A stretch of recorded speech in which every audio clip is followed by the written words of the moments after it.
المستقيم صراط الذين أنعمت عليهم غير المغضوب عليهم ولا الضالين.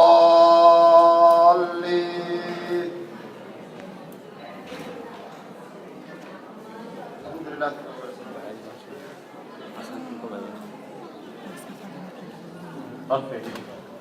صدق الله العظيم.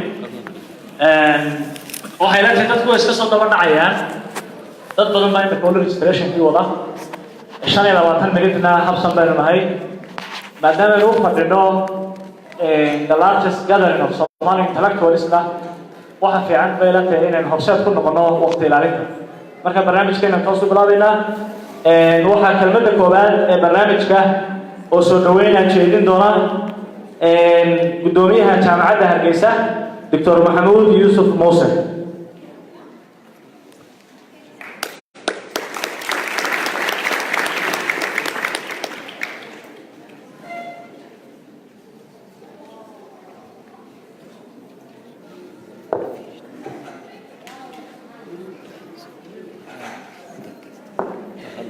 Bismillah.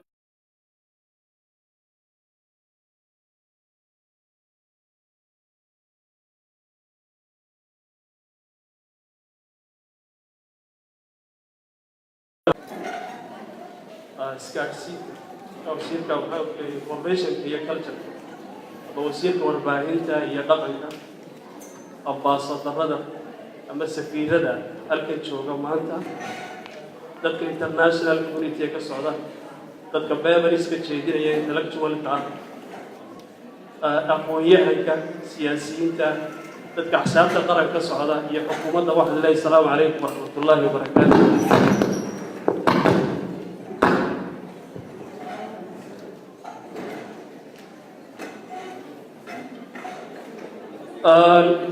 mudane yaaliye marka weynba shirkan maanta aynu u fadhino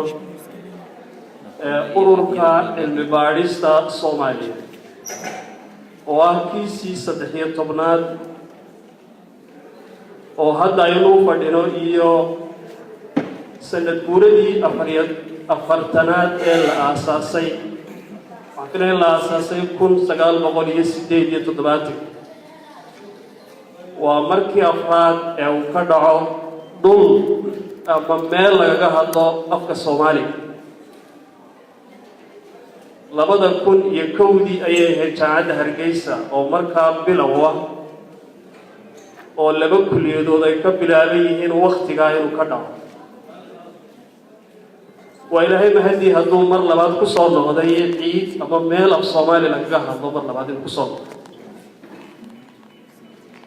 waxaan aad iyo aad ugu ducaynaynaa oo mahadnaqaynaa kulli professorkii aasaasay Hussein Tanzania iyo dadkii kale iyaguna la socday faraha badnaa shirka kan Somali Studies ama ururka cilmi baadhista Soomaaliyeed roolka weyn ama kulaha baan in badan ayaa loo xusul duubay oo go'di socod badan loogu jiray in lagu celiyo bal meelka Soomaaliga laga hadlo wuxuu haadabad wareeg alxamdulillah waxaan jecelahay inuu halkan dib ugu soo noqday oo yimaad mar labaad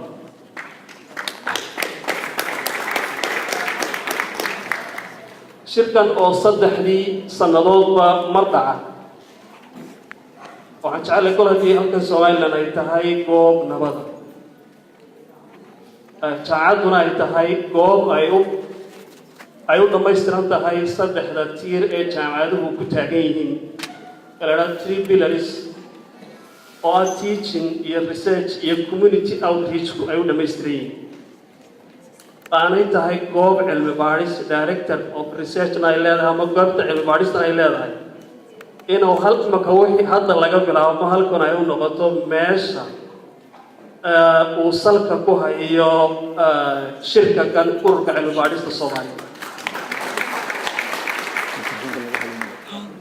jaamacaddu waxay diyaar u tahay lafteedu in ay office u furto ururka halkan uga furto laga bilaabo haddana uu halkan ku shaqeeyo ayaan jecel waxaan kaloo niyadana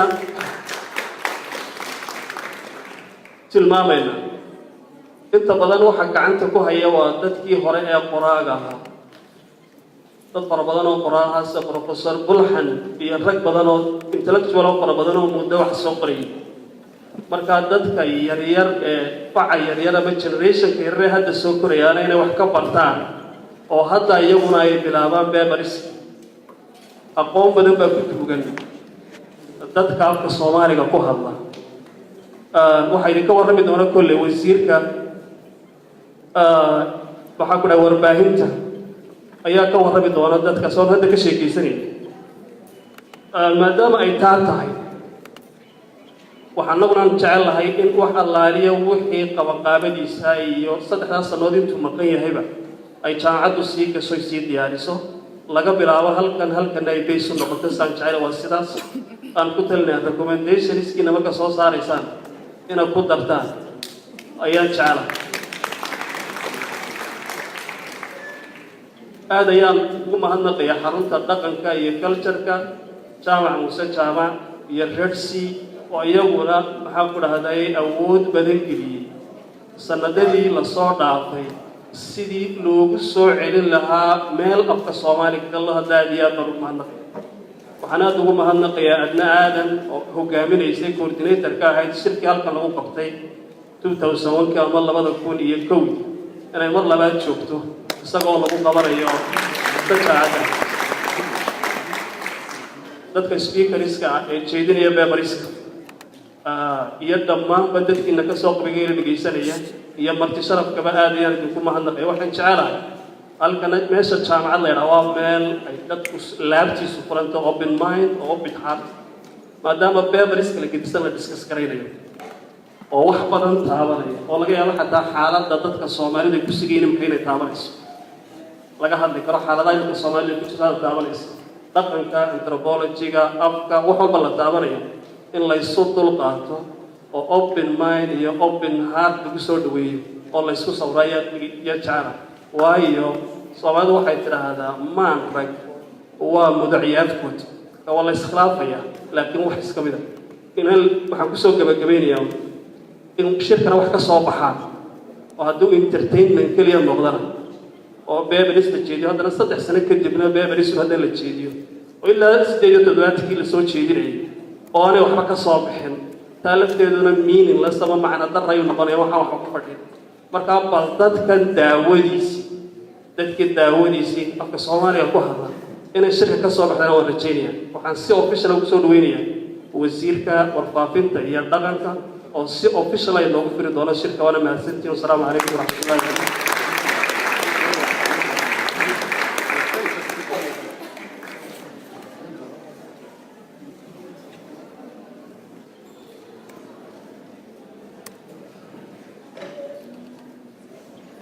بسم الله الرحمن الرحيم قدوميها جامعة قدوميها كحجينك أقوى هندا صفير هذا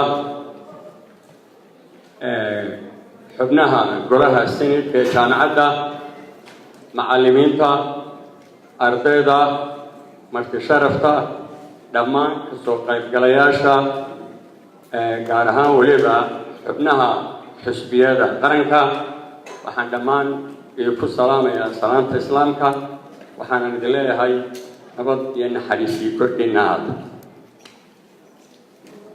inta kadib runtii waxa wax lagu qabsado in maanta oo ay bishu tahay 2018 bishii 7 inaynu halkan u fadhino in laga furo shirweynihii 13aad ee cilmi baarista Soomaaliya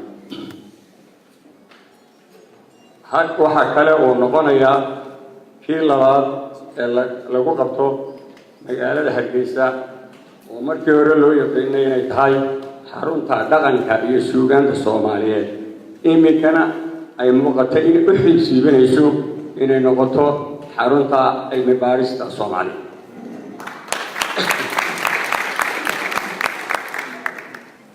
sidii loo sheegay furitaankii bandhigga buugaagta waxaa jooga dad ka socda 25 dal وأدونك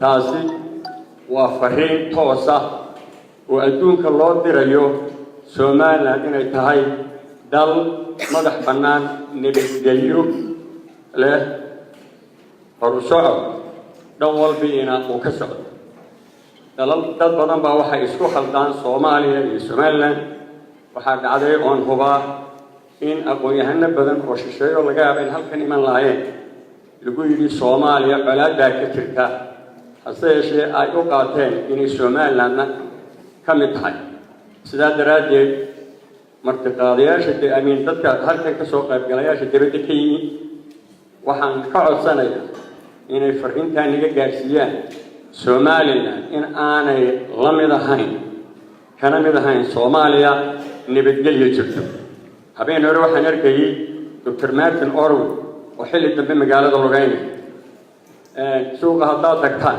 waxaa arki doontaan lacagtii oo jaad walba leh dollar tahay hadday baan tahay hadday yen tahay jaadkay doontaba haatee oo suuqada xilli dambe la dhigay taas waxay ku tusinaysaa nabadgelyada ka jirta waxaa runtii mahad mudan dadkii soo abaabulay oo ha horeeyo jaamac muse jaamac oo garwadeen ka ah xarunta dhaqanka ee Hargeysa jaamacadda Hargeysa professoradii iyo aqoon-yahanadii ka soo qayb galay sidaasi daraaddeed waxaan hadalkayga ku soo gabagabeynayaa hadda laga bilaabo waxaa inoo furan shirkii cilmi baarista Soomaaliyeed ee 13aad dhammaantiinna waa ku mahadsantiin assalaamu calaykum waraxmatullaahi wabarakaatuh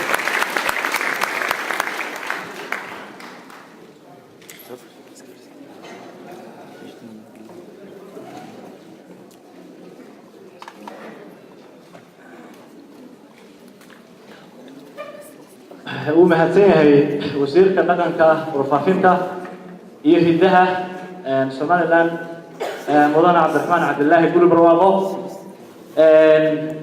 Now let me welcome Dr. Narcha who is Herro 3010 will welcome the key speakers. Dr. Naria, yes.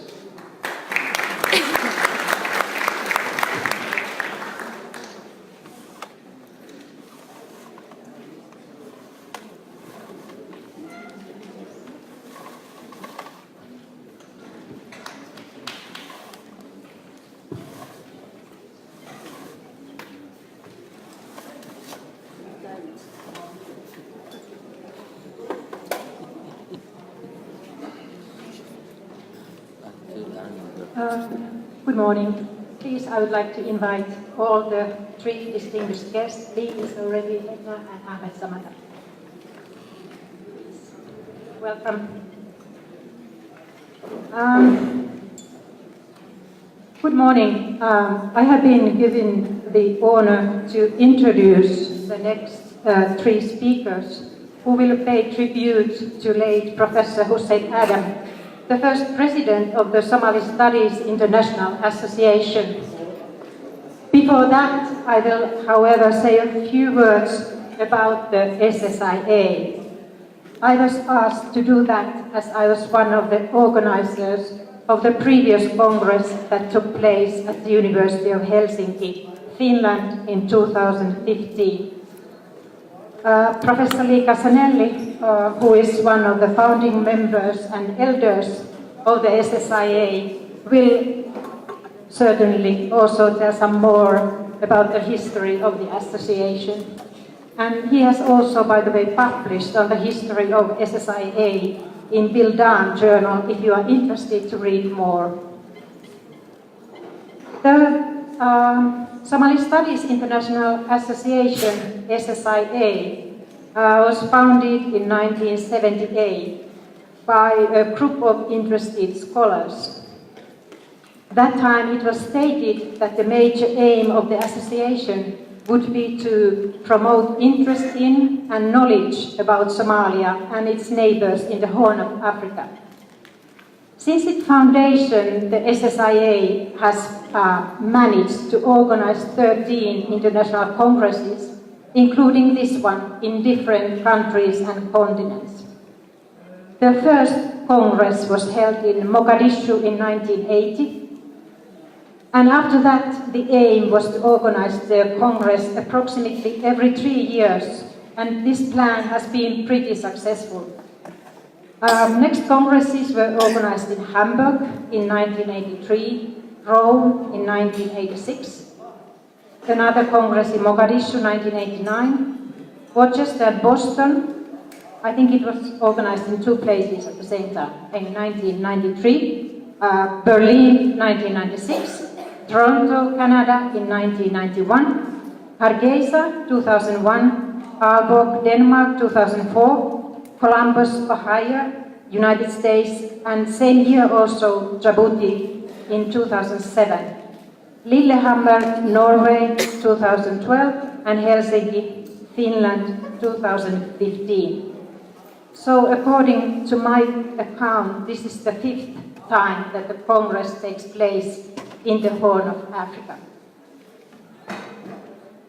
It is actually quite impressive that SSIA has managed to keep on organizing these international congresses, considering the fact that this is not a formal association as one perhaps imagines, but it's rather a loose network of interested scholars. The association does not have any permanent address, it has no budget, no selected board, nor staff that could be contacted who could regularly answer emails. The office itself migrates according to venue of the Congress. We do have website and a mailing list though. The maintenance of the association and its activities is based on the volunteer work of people interested in the academic study of Somalia and its people, including diaspora. We can keep on going in the future as long as there are people who are willing to invest their time and energy. The kind of board of the SSIA consists of long-standing active researchers who have organized previous congresses and who have continued working on and published on issues related to Somali studies. And we have with us today a few organizers of previous congresses from Ohio, from Djibouti at least, and from Finland. SSIA is multidisciplinary and it includes, for example, historians, anthropologists, social scientists and linguists who are both Somalis and non-Somalis. In practice, the chair of the association is the organizer of the latest conference until the next conference. So I am very happy to pass on the torch from Helsinki to Chama Musse Chama, who will be the chair until the next conference. But who will organize the next congress, hopefully in 2021, and where, it's still open. The local organization has the freedom to suggest the theme of the Congress, and they are also responsible for finding necessary funds and coordinating things in practice. I want to congratulate Jama and his team and all local collaborators and international collaborators as well for having put together such an interesting program. During the previous Congress in Helsinki, there was much discussion about knowledge production within Somali studies. Therefore, it is very important and fitting that the Congress is back in the Somali-speaking soil. Many thanks again to all of you who have made this happen, organizers and also researchers who sent their proposals and traveled from afar, and all of you who came from Somaliland and elsewhere to come and listen and take part in discussions. Thank you.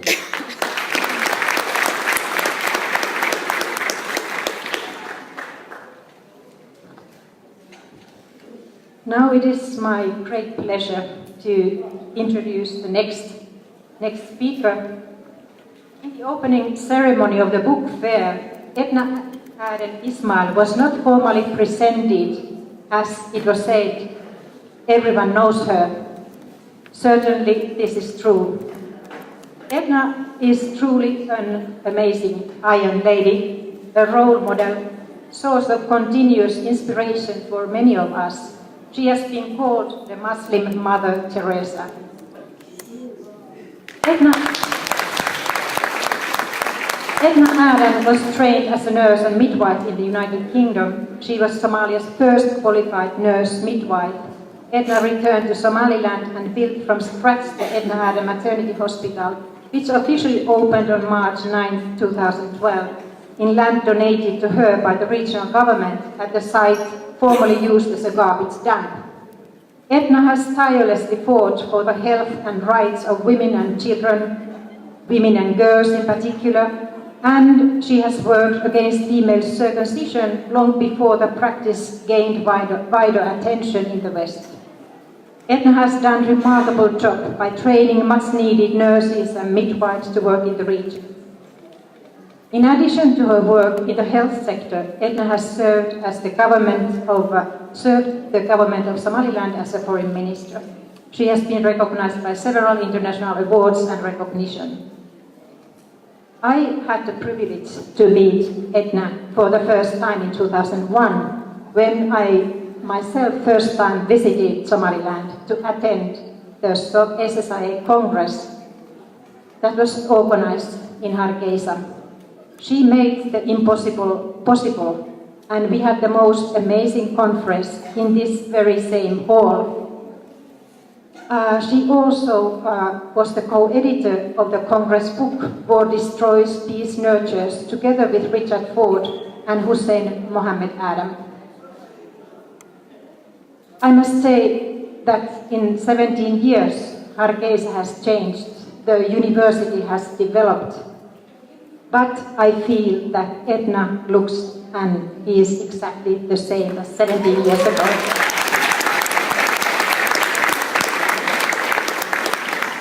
Thank you. Your Excellency, Mr. Minister,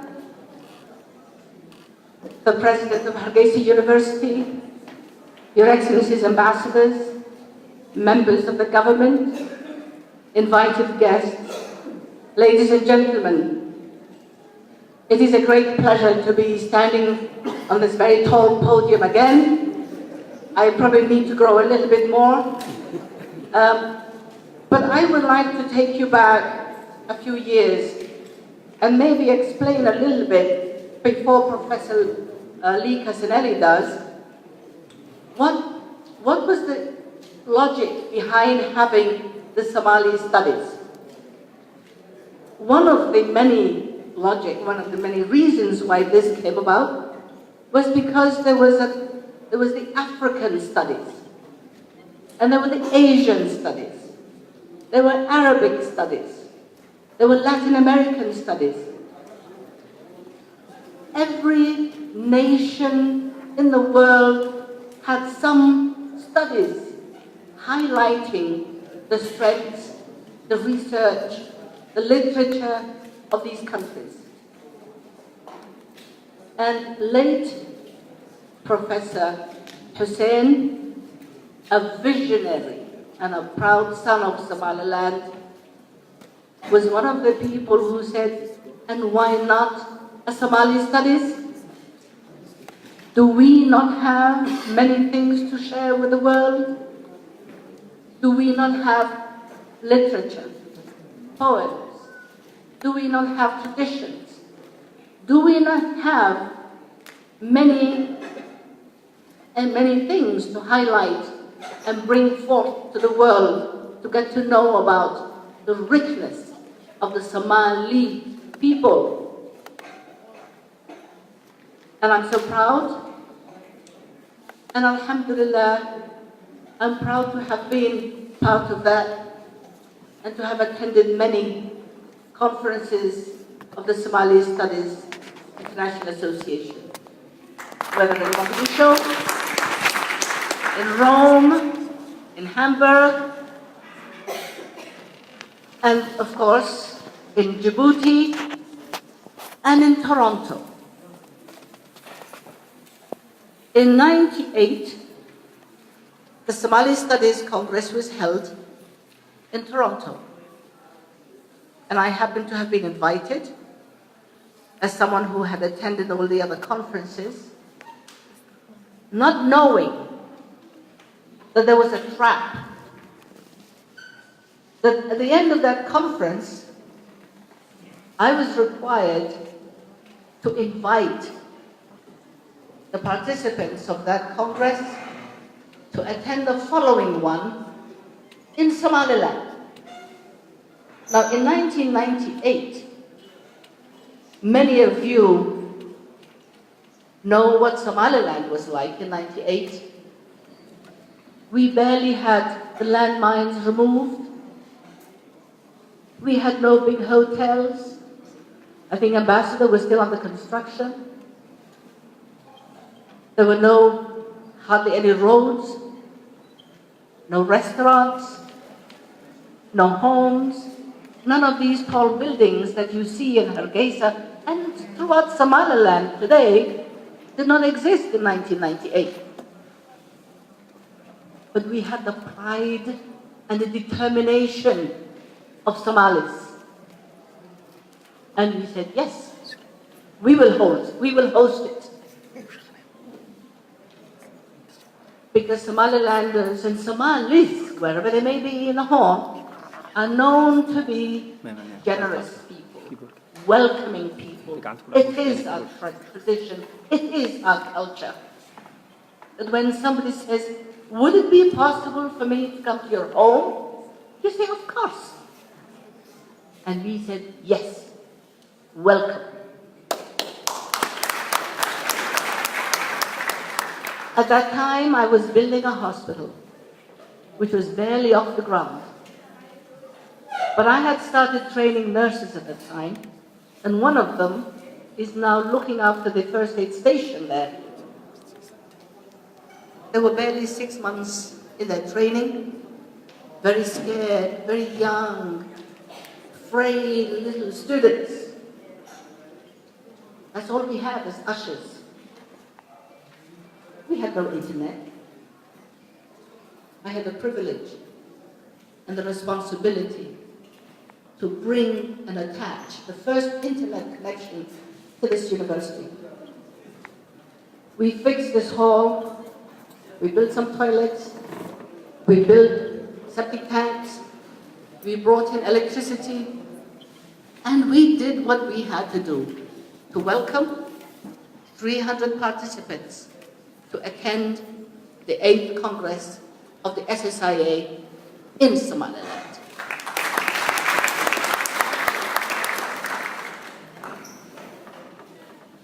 I would like to thank the founding members. Professor Lee Casanelli is here.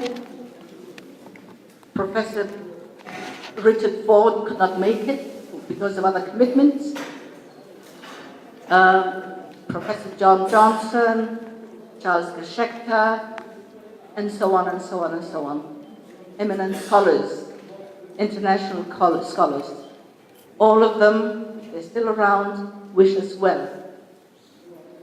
They were a bit apprehensive about coming to Somaliland in 2001, but they did.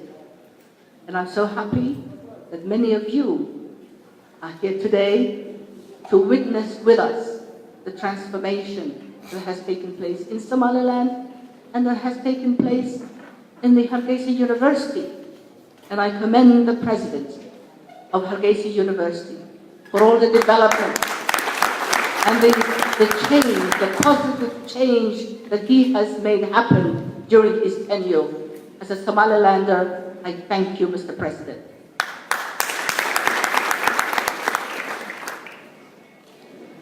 Transformation, many transformations have taken place in Somaliland. But I want to share with you what awaits you, Mr. President. Because after we held the conference in 2001, for the next 3 years you're going to be the president. And you're going to be responsible for the preparation of the 14th Congress. That will fall upon your shoulders. You will have to arrange the invitations, the communications. You will have to make sure that the proceedings of this conference come out, are edited, are readable, are correct, and are fair, you will shine. You will do it well. I am confident. I have no worries about that.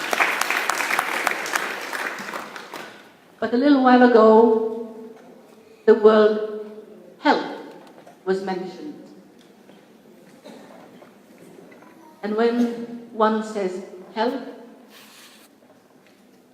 it brings to mind healing and hopefully prevention of death. And I would like us, for the next 3 years,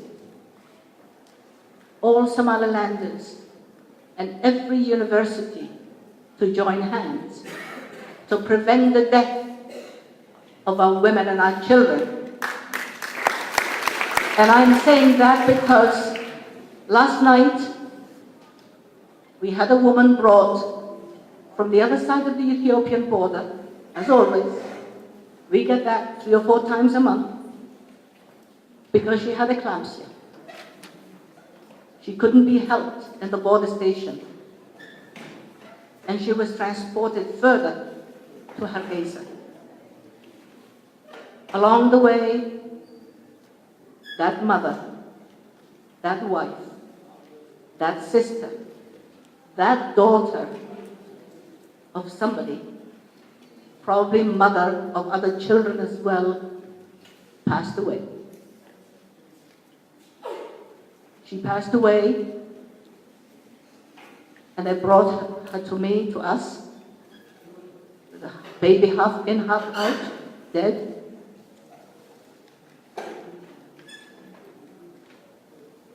And they said, deliver her.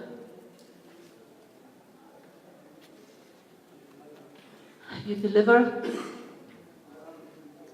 when a woman has contractions, when a woman is alive. You cannot deliver a dead baby from a dead body. And the pledge I want every Somalilander to take today is that we will have stations along the border and everywhere, so that no pregnant mother, daughter, wife will have to travel for 6 hours to find help. If we can build houses, we can save lives. Maternal mortality must be a priority. Safe motherhood must be a priority. We must mobilize every resource that we have to teach, to train our professionals, and to provide them with the tools with which to work where they are reachable by our people. And if I die tomorrow, I want all of you to be ambassadors of safe motherhood. If we don't save our mothers, if we don't save our wives, if we don't save our daughters, where is the progress that we have reached? A family has lost a mother today because we did not provide with her the facilities that could save her. We must have reachable blood banks. We must have cesarean sections available cesarean sections. We must have anesthesia. We must have the medical team that can provide, that can perform a safe cesarean section. And it's not only the woman who died last night on the road in the middle of nowhere. It is everyone who has a right to have accessible health care wherever they are. Being poor should not deprive you of your human rights. Being poor and a nomad should not deprive you of the right that you have to safe motherhood. I hope that you feel the pain that I feel, the hurt that I feel. I hope that you will do everything in your power, wherever you are, to do something about that. And if you're students, that is an area that you can research. Let us find out what's what we can do, what we can change. Let's learn from our mistakes. Let's learn from accidents. Let's learn from what's happened. Ilahay samriya iman. Hooyada Ilaahay naga wada siin. Ilaahay iyada naxariistii janno. Ilaahay ha ugu hageeyo. Thank you all very much. Assalamu alaikum. So I think I have the responsibility to call the next speaker. Or shall I call you to give a background? Yeah. Leah. Thank you. Thank you very much. Thank you so much, Edna, for your powerful speech. I would like to invite the next speaker, who is Professor Lee Casanelli. He is Professor of History from the University of Pennsylvania in the United States. Lee Casanelli teaches African history and historiography, the history of foreign aid in Africa, and comparative world history.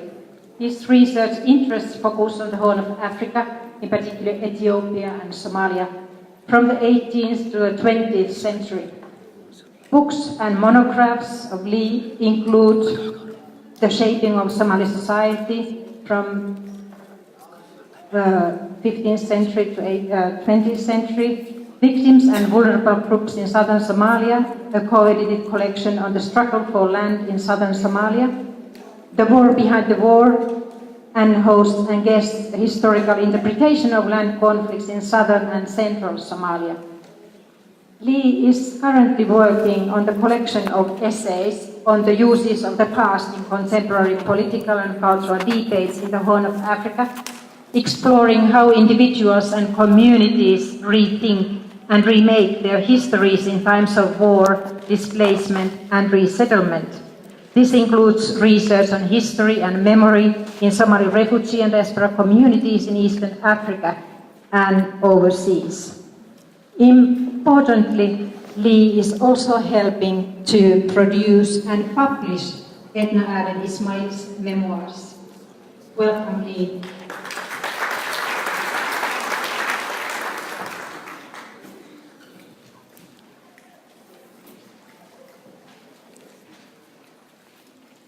Thanks, Maria.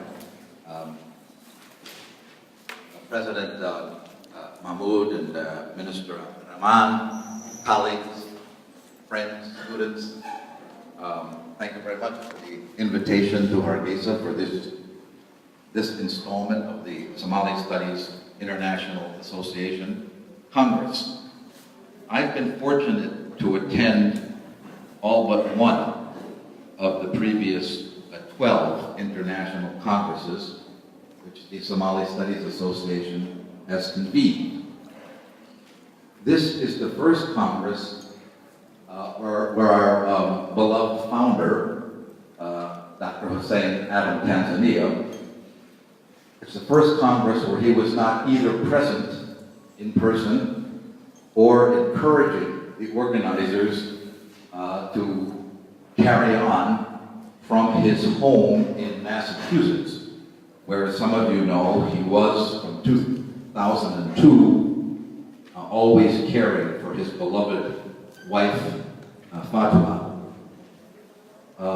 So he didn't come to all of the congresses in past years and more recent years, but he was with us always. And of course, his spirit abides over this Congress as well. I could really talk to you all morning about some of the legacies that Hussein has left with us. We fortunately have Edna and and Ahmed to share that task with me. But I'm going to just mention a few things that Hussein has left us with and who has called us to carry on in his memory and in his spirit. You know, we have so many stories I can tell. We don't really have time this morning to talk about stories of organizing conferences. Hussein was a Somali organizer, you know. A lot of things were done the last minute, but he always got them done, you know, and he mobilized all of us to help him out. And at the same time, he somehow managed, usually, to give a paper, to give a presentation, which I would always see him as he was organizing, telling someone to make sure that the food was going to be ready after this session. He was scribbling notes on the paper, and then he would deliver a presentation, a scholarly presentation, that made it seem as if he'd been working on it for months. I mean, it was a beautiful, knowledgeable, balanced, you know, presentation. That was a gift that Hussein had. He also, you know, was a really remarkable educator, even beyond the Somali Studies Association. You know, he did films. I kind of rediscovered this film of his that some of you may have seen that he made in 1980 called The Limits of Submission. It was a documentary film about Somalia in 1980 when Siad Barre was still in power. And it's some great footage. I mean, Hussein is there with his afro haircut, you know, and an African shirt, looking very young. But he did there's some great footage that he managed to collect of the resettlement programs that were occurring following the drought, of U.S. aid programs. He has a rather remarkable interview with the current U.S. ambassador to Somalia at the time, Donald Peterson, and with a guy named Jim Kelly, who was the director of the USAID program. And Hussein was asking very penetrating questions of these officials. Were they really helping Somalia? Were they going to be committed to Somalia? This was in the early 80s, after Siad's regime had been, you know, had broken with the Soviet Union and was now becoming a ally or client of the United States. But there are some wonderful pictures of Somali students, you know, film footage of Somali students singing revolutionary songs in the 80s, looking very differently and dressed than they do today. So it's just a reminder of, you know, how even sartorial, sartorial aspects change of culture. There were remarkable scenes of people working on sand dune projects. Some of you remember this, but it's a wonderful reminder and a great piece of historical footage that Hussein was providing for us with that film, The Limits of Submission. You can find it on the Bartamaha video archive, you know, site. That's just one of many things he did. What I really want to talk about today is how the organizational legacy of Hussein Adan, Tanzania, what he left us here in SSIA, okay? And it seems to me that I can break that down into four things that he always reminded us to do, and that I think we've continued to do. As Mario was saying, the elders of the association continue to meet and try to always plan for the next Congress in the spirit of what Hussein would have liked us to do. You know, we can't get away from his driving vision. One of the things Hussein always did, one of the legacies, in order to make the SSIA vital, to keep it going in hard times, and there are many hard times, as we know, and not only in the Horn of Africa itself, but even in academia, academic life. One was to always keep the membership growing, you know, to include new voices, new constituents, young scholars who might not yet be scholars, but wanted to be and wanted to hear what what the previous generation of scholars had to say. He, we had a really interesting discussion. I remember the debates we had in 1988 and 89. The association was founded in 1978, so this would be the 4th Congress. And it was appearing that maybe the Siad regime was very brittle and was maybe going to collapse. And the question was whether the SSIA 4th Congress should be held in Mogadishu. What would be the risks and the benefits of doing that? And Hussein guided all of us to ask that question: is it possible to walk the narrow line between convening a Congress that might legitimize or give added life to an authoritarian government? And if we didn't meet in Mogadishu in 1989, no one knew it was going to happen, of course, but it was already, some of the writing was on the wall. If we didn't meet there, would we be doing a disservice to the intellectuals and the students living in Mogadishu and in Somalia at the time, who needed to be kept in contact with international scholars, who were hungry for ideas and encouragement? Was it worth the risk of going and serving as a kind of a propaganda tool for the government in order to pursue knowledge and to share ideas? Now, as you may know, some of you may know, there was a divide among the Somali Studies Association leadership. Saeed Sheikh Samatar, who often disagreed with Hussein on issues, chose not to go to that meeting in 1989, but Hussein was there and took a number of scholars with him, and the meeting was held. But he talked about it. He didn't feel everyone had to agree, and he was very aware of what it meant to keep the association going, even in challenging circumstances. And of course, Saeed Samatar helped to prepare a remarkable tribute to Hussein back in 2007 at the Congress, Somali Studies Congress in Ohio, that my colleague Abdi Noor helped to host. And it was a marvelous tribute. And even Saeed brought up the fact we don't always agree, but Hussein is such an open-minded and humane individual that you can't disagree with him for long. Another legacy that Hussein left us is a reminder always to honor our intellectual ancestors. Sometimes young scholars can be impatient with the models and the pace of change, and even the ideas of elders like me, like some of us who have been around a long time. And I think I agree with them in many ways. Elders are very important. The older I get, the more important I think they are.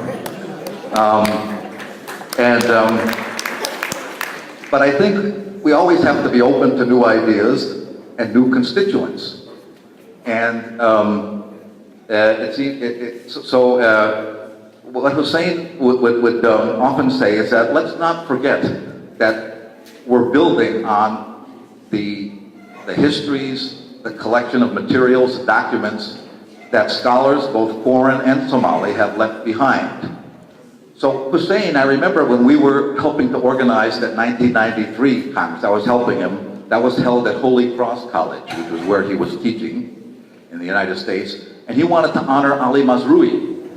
Ali Mazrui was invited, the great American, political economist and philosopher and thinker, who had published a book on the legacies of, the three Africas, traditional Africa, Islamic Africa, Western Africa, Anyway, he honored him, and then 7 years, or maybe 10 years later, Saeed Sheikh Samatar honored Hussein. So there's been a tradition within the Academy of remembering those who have gone before us, and I'm hoping that Ahmed here, who follows me, will talk a little bit about the intellectual legacy of Hussein as well in the scholarship on Somalia. Another tradition that Hussein insisted on was that following each Congress, we try to publish the proceedings. it's easy to come out here and talk about ideas, but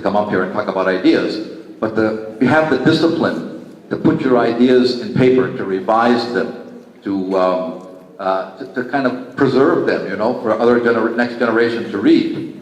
That was an important function of the Somali Studies International Association, to publish the proceedings. And I'd say that I think maybe 10 out of the 13 Congresses have left pretty sizable collections of proceedings for those of us to read. We've got to make those more accessible, maybe on a Somali website. The final legacy is the organizational one, you know. In some ways, the organizational structure of the Somali Studies Association, as Maria suggested, doesn't resemble any other organizations that I know of, academic or otherwise. Hussein was never one to get caught up in the trends of the time. When he was working with or trying to work alongside the SSIA socialist government, he just said, we're not going to form a central committee or a politburo. No, can't do that. And in the neoliberal age, he said, we're not going to kind of have a corporate structure. We tried even collecting membership dues once. The Somali Studies Association tried to collect membership dues. No one knew what to do with them. You know, we weren't going to, corrupt them away. I think ultimately the first membership dues we collected were used to help purchase a nice honorary plaque for Hussein Adam at the a celebration for him. So the idea was, and we also never really formed a secretariat or a permanent set of officers. The people who organized the last Congress, people who organized this one, including Jama, we're all going to meet sometime and then discuss and throw open to all of you the possibility of suggesting where should the next Congress be? In the Horn of Africa, in the Gulf, in Turkey, in North America, in Europe. Whoever comes forward, that's usually what happens. So it's a very kind of flexible, fluid organization, but it's lasted for more than 40 years, even though the country the region is fragmented politically and even intellectually to some extent. The Somali Studies Organization continues. And the final legacy is Hussein said, if you look at the 5 founding principles, there's nothing about using the association. It's to collect, it's to encourage research, to encourage publication, to encourage holding international conferences, to bring scholars together, and to help the public learn about Somalia and Somaliland. There's nothing in the founding charter to say the organization should be a platform to advance political or regional agendas. And Hussein was determined that Somali studies was a geographically and intellectually all-inclusive enterprise. So for all those reasons, my good friend and colleague and spiritual guide, we owe him a great deal of thanks and gratitude, and I hope the Congress will continue in his spirit. Thank you.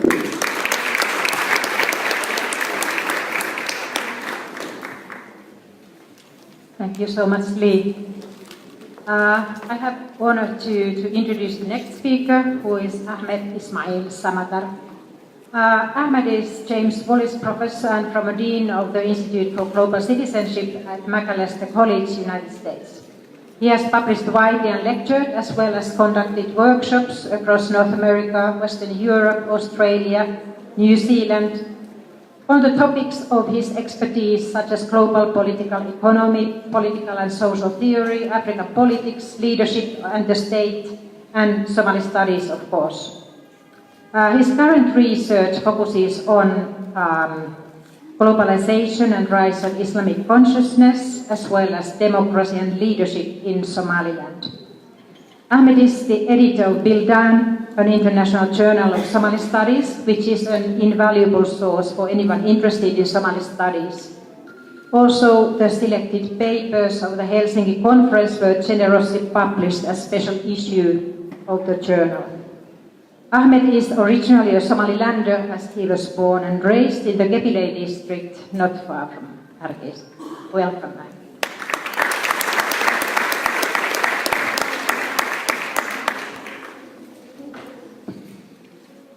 Bismillahirrahmanirrahim. هذا الكوالد let me speak for maybe a minute or two in Somali.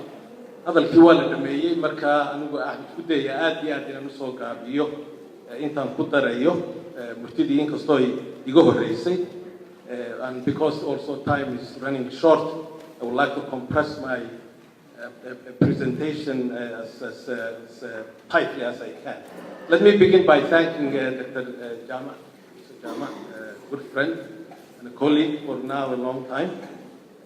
It's the brain behind all of these activities that we are witnessing in Hargeysa today. The University of Hargeisa for hosting us, and of course, this fine audience that is sitting here. Secondly, I just want to underscore it's a topic that requires a great deal of discussion, deep discussion. But one of the great impoverishments of Somali people, wherever they live, whether it's in Somaliland or Somalia or the rest of the Horn, or even in the diaspora, is the meager endowment of intellectual capital. The purpose, therefore, of Somali studies, originally, and I think to this day, is to try to begin to grow as the years and the decades go by in developing that extremely necessary intellectual capital, which is osmotically related to the transformation and development of any society, and particularly for societies like Somalia and Somaliland and other parts of the Horn where Somalis live. Third, 15 years ago, I was sitting in a lounge, a departure lounge at Heathrow International Airport. The plane was taking off to Addis, and I was going somewhere else. And as we were waiting for the plane at Heathrow, a European came and sat next to me, I think by accident perhaps. And then we began to talk because the wait was a bit long. And he was knowledgeable about Somali people and the region. I think he was a geographer, maybe, perhaps, an environmental geographer. I'm not sure what nationality he was, but he was a European. As we began to chat, he asked me what I was working on, and I talked about leadership questions and the development of the state and economic transformation and things of that kind. And he said, oh yeah, he said, I'm quite familiar with the difficulties that confront ecologically, and politically, and economically the Somali people. But he said, I want to ask you a question. And I said, yes. And he said, I hope you will not feel offended. And I said, go ahead. I could be offended, but go ahead. And he said, I wonder, there is a reputation in the circles that he moved, and I think he is right, I've seen it in other places too, that many people in the world who either study or know about Somali society have enormous affection for Somalis. But they also know us intimately, and sometimes they don't speak intimately about what they know. But this fellow was quite courageous. And he said, you know, I wonder, is it true that Somalis, good people, generous to other foreigners, particularly others, but they are very miserly in the way in which they acknowledge each other's achievements? Is that true, he said? Is that the case, that they're very envious of each other, and they hardly recognize the achievements of others in their own community? Well, today, even if that's true, we want to make sure that we defy that kind of a perception that others might have about Somali people. It's a pleasure for me to join this morning two individuals that I highly respect and who I think have preempted everything I wanted to say, and rightly so. But let me just share with you a very basic thing, and that is the most sad news of the untimely death of two scholars, really, that past year. And I want to say a little bit about the other scholar who died and passed away. But at this moment, prominently, of course, Professor Hussein Adan, commonly known as Hussein Tanzan. But the other person I want to say a few words at the end is also Dr. Omar Eno, whom many of you might not be familiar with, but a very important person in the rising voices of new Somali people with regard to issues of justice and equity among Somali people. Hussein's death left me with a lasting grief. Though, of course, I was aware, and as I get older, I become aware that time in the end is the ultimate destroyer of all. Professor Adam was a colleague of multiple distinctions. Among those was his uncontested leadership that has been stressed before me in the making of Somali Studies. More specifically, he was the primary force behind the creation of International Congress of Somali Studies nearly 40 years ago. I'm delighted, therefore, that this Congress, in his honor and commemoration, is taking place in a city that he has loved a great deal, Hargeysa, the capital of Somaliland. Furthermore, to his last years, he was always the energy behind the convening and organization of this biannual Congress held in different parts of the world, as Professor Castanelli has laid out for us and reminded us historically. He strenuously co-edited and saw to it that the proceedings were published for preservation and wider circulation. A good specimen of the latter is the large volume called Mending Ribs in the Sky, Options for Somali Communities in the 21st Century. And if you open that book, you read both his own contribution to that, editing, writing the introduction, but also the rest, you will see the accumulation of wisdom, which is, of course, the organizing concept in our gathering this particular time. But Professor Hussein Adam was also a man of ideas. He was not just an organizer and builder of institutions, but he was a man of ideas, and he belonged to what I call the Republic of Letters around the world. With marvelous and productive intellect, urbane and multicultural in his upbringing, he earned rare opportunities to study in two of America's most prestigious and acknowledged academic institutions, Princeton University and Harvard University. And before that, of course, was one of Africa's most shining academic institutions, Uganda, Makerere College, now Makerere University. In his long scholarly life after he finished his degrees, Professor Adam taught numerous students and collaborated with colleagues at a variety of colleges and universities around the world. His numerous writings have helped many a junior scholar and continue to inspire new generations. I, for one, will always remember with great fondness when in the summer of 1986, he introduced with civilized kindness my brother, Professor Abdi Ismail Samad, and I to present one of our first and earliest joint articles at the University of Rome, where the Congress was being held. A few and select examples of his works will include, besides Mending Ribs in the Sky, Rethinking the Somali Political Experience, and perhaps his last and most important work, From Tyranny to Anarchy. Hussein, from my point of view, was a marvelous human being, and even though he was an elder for me and a star for me, but we could joke once in a while. And I remember in the meeting in Mogadishu that he and I were sitting in a coffee shop someplace in Mogadishu, perhaps at the edge of the city, and we were debating something in English. And as I found out that Hussein's arguments were getting stronger than mine, I began to turn speaking in Somali. And then Hussein says, stop speaking Somali, speak in English. Because his Somali, even though he tried hard, was rather rudimentary because he grew up in another part of the world. I think Somali tough. English so that I can understand what you say. So he was a man with some degree of humor. I miss him a great deal, and I will remember him for the rest of my life. Let me say a few words about Dr. Omar Dino, another important person in the annals of contemporary Somali intellectual activity. Dr. Omar Dino, though he came to the academic world somewhat late, he will be remembered most essentially, I think, for his awakening passion and intelligence in defense of the long suppressed equal rights of a very significant and highly productive portion of the Somali people. a pioneering promoter of the human rights of the Jareer Somalis, perhaps equivalent to our own Boy in certain ways. Many of us were privileged to watch him in action as he courageously battled with poignant bluntness, ossified and indefensible pretensions of superiority by offering the large audience versions of the Jareer's deep shadow condition, one of pervasive othering, exclusion, and exploitation.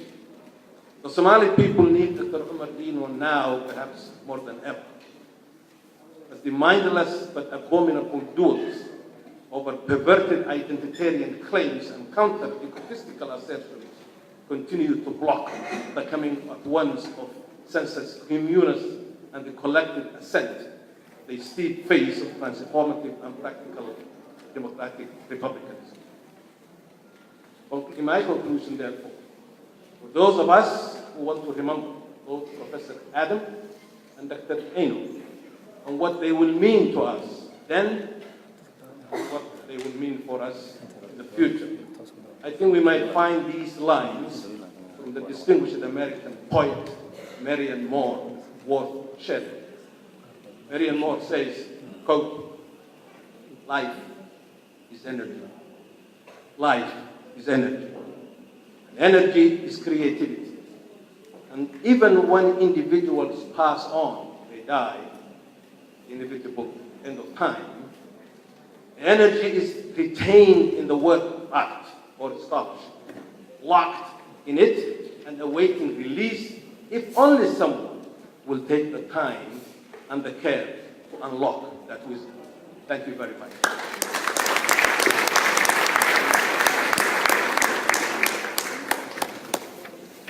Thank you very much, Ahmed. Let us give the final round of applause to our distinguished guests. And next, I would like to... Thank you very much, Dr. Maria and the other key guest speakers. Thank you very much, and now welcome to take your seats.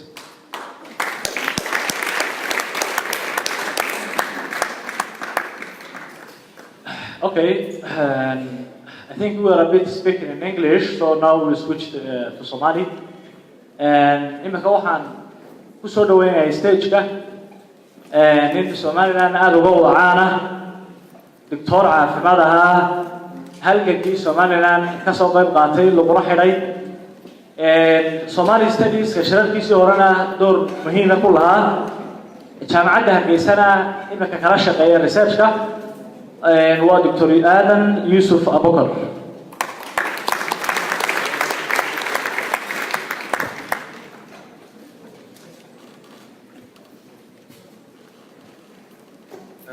Bismillahi Rahman Rahim.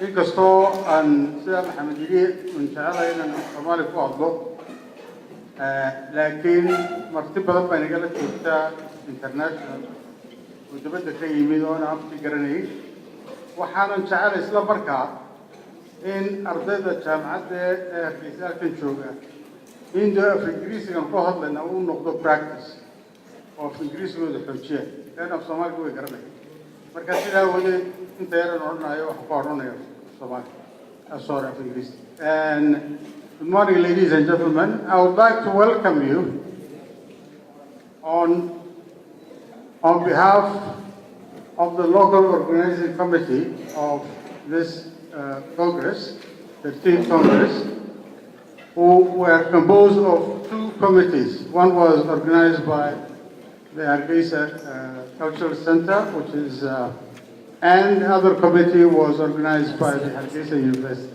These two committees collaborated to organize this 13th Congress.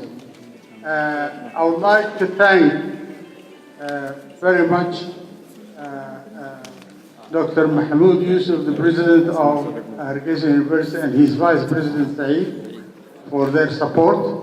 And I would also like to thank very much Chama Musa Chama for his advice and support he gave to the committee.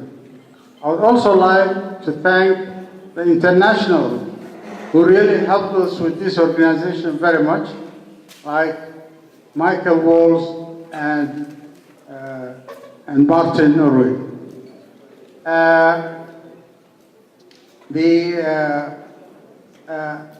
It was already mentioned by the keynote speakers a lot. They talked about Hussein Tanzania, and I think because Hussein Tanzania was a very great friend of mine, I would like to add a bit about Hussein also, for the sake of the participants. Hussein, something which the keynote speakers did not mention very much, was that Hussein also was well known, Professor Hussein was also well known for helping the young Somalis, those who are professionals or academicians or scholars. He was helping them in their further studies and in finding scholarships for them. I was one of those in early 90s whom he had found a scholarship through the GTZ, not only mine but another 5 Somalis, through the GTZ to attend a course in America in the University, Clark University in Houston. I think he helped also many young scholars and professionals also in Lafayette. I think I'm not sure whether Muhammad Usman Fadl is around here. He's one of those guys, one of those who he really helped very much. So, and to add a joke which my brother, who's also late, Musatur, who was well known for Musatur, once in Mogadishu joked about Hussein Tanzania and said, Somalia is full of complications. And Hussein Tanzania has added one more complication. And then people asked and said, what's that? He said he's Idagala and he can't speak Somali.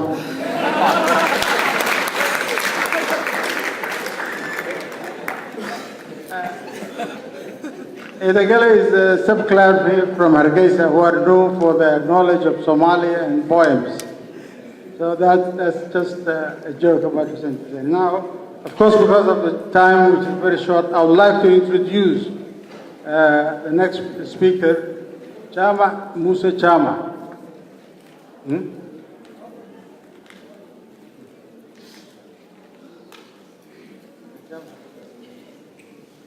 I'd like to invite Chama Musa Chama. As far as Chama Musa Chama is concerned, there is a word more suitable in Arabic than in English. In Arabic, they said, غني عن التعريف. غني عن التعريف means that he doesn't need really an introduction. He's a man who is well known here in Somaliland and abroad. He's well known among the young Somalis who are really very grateful for his contribution to what he has done to preserve the culture and the customs in Somaliland. Yesterday at the Hargeysa International Book Fair, the team from South Sudan invited, they had among them a king and a chief. When the king was talking, he mentioned a wisdom, which really I still remember up to now. He said, if you want to destroy a nation, first thing you have to destroy their custom and culture. And I think the conflict which took place in Somalia and Somaliland for a long time, one of the purposes of that conflict was really to destroy the culture and the custom of Somalia. And one of the people who really realized that fact is Musa Chama Musa, and he has sacrificed his profession as a professor in Italy, the university in Italy, and he came to Somaliland to really build the customs and culture of the Somalis and contribute to the Hargeysa community. So I welcome Chama here.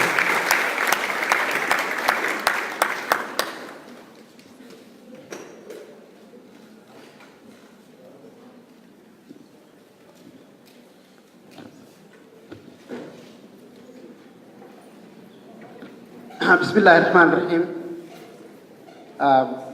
مرحبا لسوق هذه دقن iyo af iyo ummadan jiritaankeeda waxaan idinku salaamayaa idinku raadaya Soomaaliga waxaan sheegi doonaa wixii looga baahdo farsamo ee ku saabsan Congress-ka wanda baysiisan doonaa Ingiriisi baa ku sheegi doonaa si ay u maqlaan oo la fahmaan martidayna la joogtaa laakiin waxaan doonayaa inaan word koowaad idhaahdo ku bilaabo in ay farxad weyn ii tahay hawl culusna soo martay sidii ay si shirweynahani ugu soo noqon lahaa halkan aynu joogno hoolkan aynu joogno oo isagoo qaybi dunsan tahay 2001dii lagu qabtay shirkii kan ka horreeyay ee ugu dambeeyay ee lagu qabto isagoo dhammaystiran meel ay Soomaali degan tahay kii ka dambeeyay Djibouti lagu qabtay 2007dii wuxuu la wadaagay Mareykanka waxaana ahayd sababta loo keenay Djibouti qaybta wax loo dabaaldegaya farta guuradii af Soomaaliga markii la qoray sidaa daraadeed baa labada meeloodba loogu qaybiyay marka sharaf weyn bay ahayd waxaana ahayd dagaal dheer oo culus waayo waxa ka horreeyay sidii Dr. Mali ay noo sheegtay kongareeskii ka horreeyay kan waxa culays fara badan ka jira oo laga yaabo inay maqasheen in dhalinyaro fara badan araygii Adan studies soo baxay uu ku sameysmay in aan dadka Soomaalida ahi aanay waxbarashada ama cilmi baarista aanay diyaar u ahayn awood u lahayn dagaalkaas wuxuu keenay dood aad u qiimo badan oo ahayd maxaa kalifaya in dhalinyaro fara badan oo Soomaali ah oo ama Soomaali ka soo jeeda background-keeda in ay ka qayb qaadan waayaan aqoonta iyo cilmi baarista Soomaalida mid kamid ah kuwa ku dooday waxa kamid ahaa suurtagal maaha haddii ay congress kasta iyo wax kasta inuu qabanayna ay dibadda ka dhacaan in dabeedna la yidhaahdo inta laga fogeeyo kaalay oo ka qayb qaata taasi koowaad bee talabaadna waxay ahayd muhiimka ah haddii aynu dhisi weyno jaamacadaha oo aynu gelin weyno oo aynu investment ku sameyn weyno maalgelin ku sameyn weyno dadka aynu ku sameyn weyno inaanay iska imanaynin ee aqoontu u baahan tahay in investment lagu sameeyo labadaas ayaa keenay in aynu ku doodno horta bal in lagu soo celiyo oo meesheedii la keeno in badan dibadda waxaa la yidhi dhibaatadu waxay ka taagnay meel nabadoo lagu qabtaa ma jirto meel degani ma jirto meel leyd ka jiraa ma jiro intiiba maanta waynu haysanay alxamdulillahi rabbil caalamiin sidaasaanay ku soo noqotay waynu halkan isugu nimid laakiin waxaan doonayaa inaan soo dhaweeyo oo martidayna la joogtay iyo idinkaba soo dhaweeyo anigoo ku hadlaaya mar kale magacii qabanqaabada ee shirkan 13aad gaar ahaan intii program ka dhistay iyo intii halkan ka shaqaysay ee sida halka ka cad ama martigelisay sida jaamacadda Hargeysa ama soo qabanqaabisay xarunta dhaqanka Hargeysa Redsea Cultural Foundation. So on behalf of the University of Hargeisa again and Hargeysa Cultural Center, it really brings us immense pleasure to be able to host the Somali Studies International Congress 2018, and it is a 40th anniversary of the creation of that association. Welcome. I welcome to all researchers, academics, institutions that are taking part of this Congress. I welcome to Somaliland, and we hope you have a wonderful few days here with us. I know some of you already have been here a few days and participated in the Hargeysa International Book Fair 2018 and exploring Hargeysa and around. I know that some of you already went to Berbera and Borama and you came back for the Congress. So we will be showing you more of Somaliland as well. So don't worry, we will not be locking up and keeping you here at the university. We have few days and we already put some cultural tour during the Congress. We have prepared it, and I'm really thankful to the international committee who worked with us, and including Dr. Maria, who was really helpful to pass me, as she was saying, the torch that she was assisting me since the day I was assigned to be the chair and the organizer of this Congress. Thank you, Dr. Maria. I'm really grateful for what you have done for this day. So as I was saying, we have prepared for you a rich program which includes a wide range of institutions, but also the discussions will take place, issues that Somali-speaking territories share, such as environmental, economic, educational, cultural preservation, challenges that we have all together, and I hope you will find the details in the program. I'm really thankful that the institutions like hosted University of Hargeisa, but also the Ministry of Information and Culture are the pillars that we are organizing this Congress. And the presence of the minister is so fundamental, not only because of his among us as a professional linguist who was working with us, and he will be presenting his work and personal as an academic, but also the fact that he has the head of one of the most important ministries that we have, because we have the culture, we have the information, but we have also the national guidance, because of sort of that ministry and the radios and should have been the so-called teachers in the wider society. So I'm really grateful that Mr. joined us this morning, and he's presenting also his work. To mark 40 years since the establishment of Somali Studies International Association, we hosted this morning when I was there, and it was really hard to resist. Hosted that ceremonial and recognizing the work that has been done by Professor Hussein Adan Tanzania, who was my spiritual teacher, and who has been so connected to this, even this Congress that we are here today, is something that is quite unexplainable in any language that I can say. Professor Lika Sinele was saying that this is the first time that he is not with us. His spirit is with us for sure. But also, he started with us organizing and planning this Congress. He wanted to be here with us, and the plan was that he wanted to be here with us in this 40th anniversary. When he realized that he cannot do that because of the situation, he still continued to work with us as an organizing committee to guide us, and even the last days of his life, we were talking about an upcoming book of the history of Somali studies, an upcoming book about the people who worked with us. So he was with us until his last days, and I'm sure that is today with us.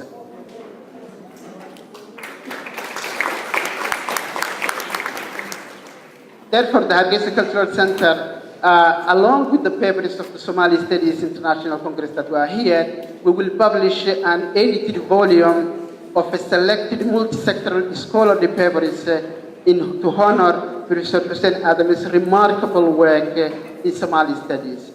I'm especially happy, I'm really happy to host the Somali Studies International Congress in Somaliland, because as I was saying in Somali, we wholeheartedly endorsed the sentiment that the Congress needed to be held in a Somali-speaking territory again, to provide a platform for Somali scholars based in the region with a greater opportunities to share their work and access to the knowledge production. Who is producing the knowledge?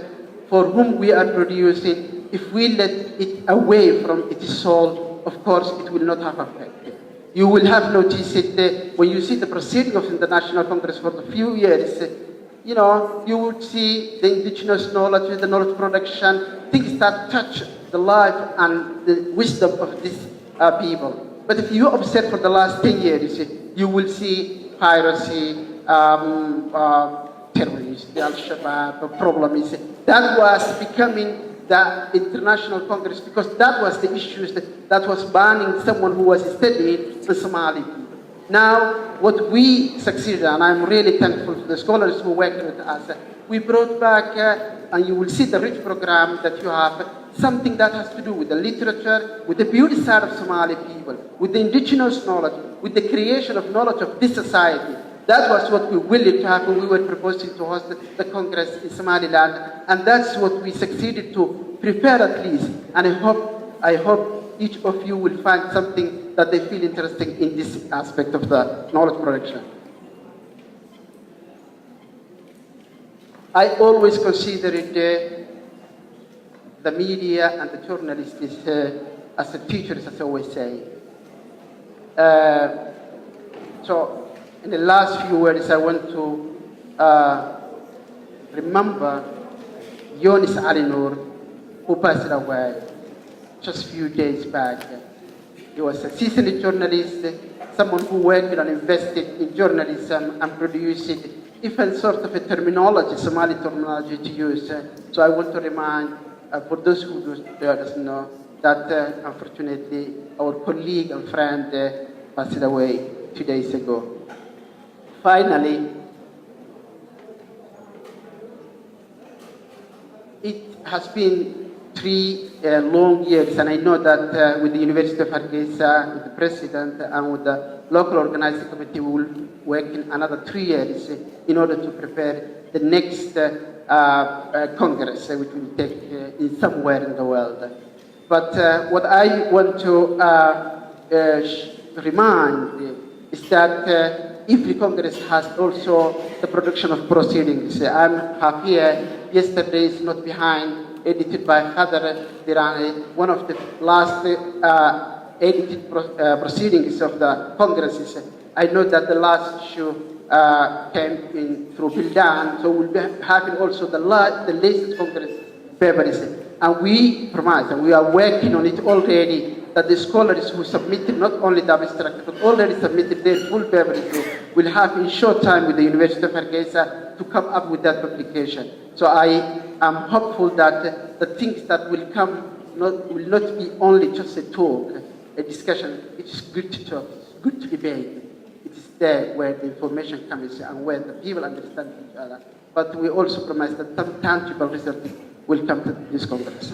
I thank you so much for the, I know that we are a little bit late. We are, as usual, at social media. For those who are on Twitter, can follow us, the hashtag Somali Studies International Congress, SSIA 2018. And I invite you and wish you a happy 2 days and a half debate and discussion on Somali knowledge production. Thank you so much.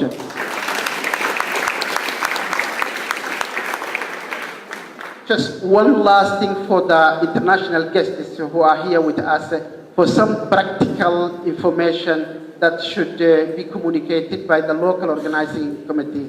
Can I call Hannah to say just a few words?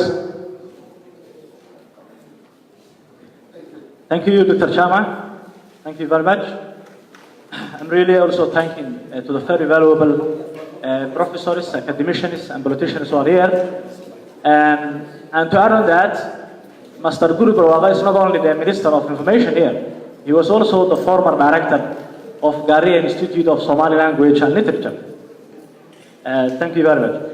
Now, before we go to our panelists, let me call Dr. Professor Hussein Bulhan to say 2-minute speech on Hussein, Tanzania.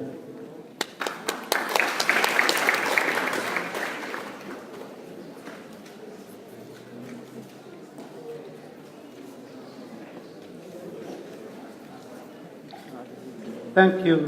Thank you very much. Actually, the speakers, Dr. Adan and Edna Adan, Professor Leek Hassaneli, Ahmed Samata, and others have said what should be said and could be said about Hussein. I just want to add a couple of things that need to be underscored. I've come to Boston as a graduate student last century when Hussein, Tanzania was a professor at a university in the Boston area. He was also head of African American Studies. What I've come to know Hussein, among other things, and I need to just mention a couple of those that haven't been underscored, is that Hussein, Allah yarhamu, was a true intellectual in the broadest sense of the word. It was not just Somali. It was not only Somali studies. This is what we are remembering, which is very important in itself. But Hussein was a thorough-going, rigorous intellectual, broad-minded, well-trained at Stanford, at Princeton, as well as Harvard. Talk about Marxism, talk about Hegel, talk about philosophy. Hussein knew it. Hussein studied. Talk about political economy. Talk about African history. Talk about liberal democracy and its benefits and problems, Hussein was thoroughly rigorous and informed about this. He was a teacher, articulate, who really would talk hours about any of this stuff. In addition, Hussein was a man of humor. Hussein was a man who enjoyed humor. The paradoxes and satire of everyday living, Hussein enjoyed it and talked about it. One other element about Hussein, you could disagree with Hussein, you could even fight with Hussein, but he never held animosity against people. Truly, truly, he was above the fray, above these petty kinds of things about which Somalis fight. Today you may have an argument or a problem with him. Tomorrow you will enjoy thorough discussion, brotherly collaboration, and he was a man who did not stay with these petty kinds of stuff. What's more, Hussein was non-materialist. He really was non-materialist. He didn't care about money and about accumulation of material wealth. What he really preferred was the world of ideas and the world of action. Get things done. Encourage intellectual debates, discussion, exchange. And for that, he would sacrifice almost any of the material things that people get obsessed with. That's why he came to Somalia and Somaliland.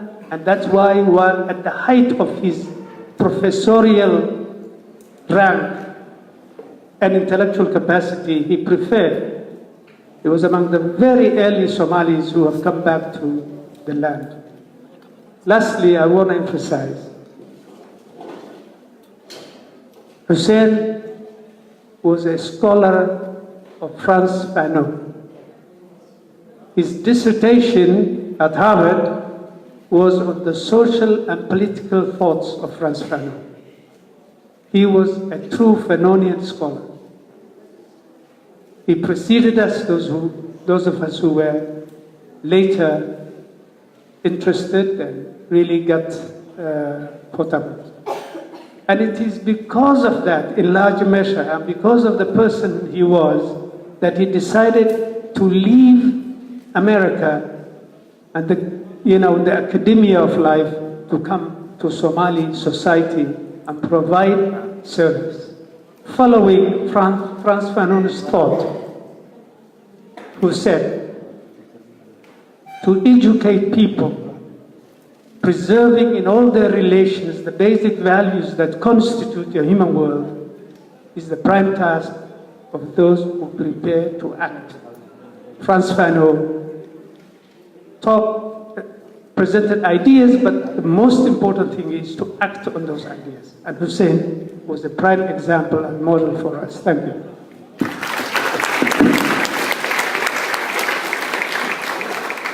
Thank you, Professor Bulhan. And way noo dhan tahay waxaan u yeerayaa imika si uu nagu sheego qorshaheena sidaan u soconayno waxaan galaynaa qaybtii ugu muhiimsanayd tana waxay ahayd kaliya xafladda furitaanka waxaan u gudbaynaa Venuskii paneliska lagu sameynayo marka hanad baan u yeerayaa si uu sheego techniques-ka.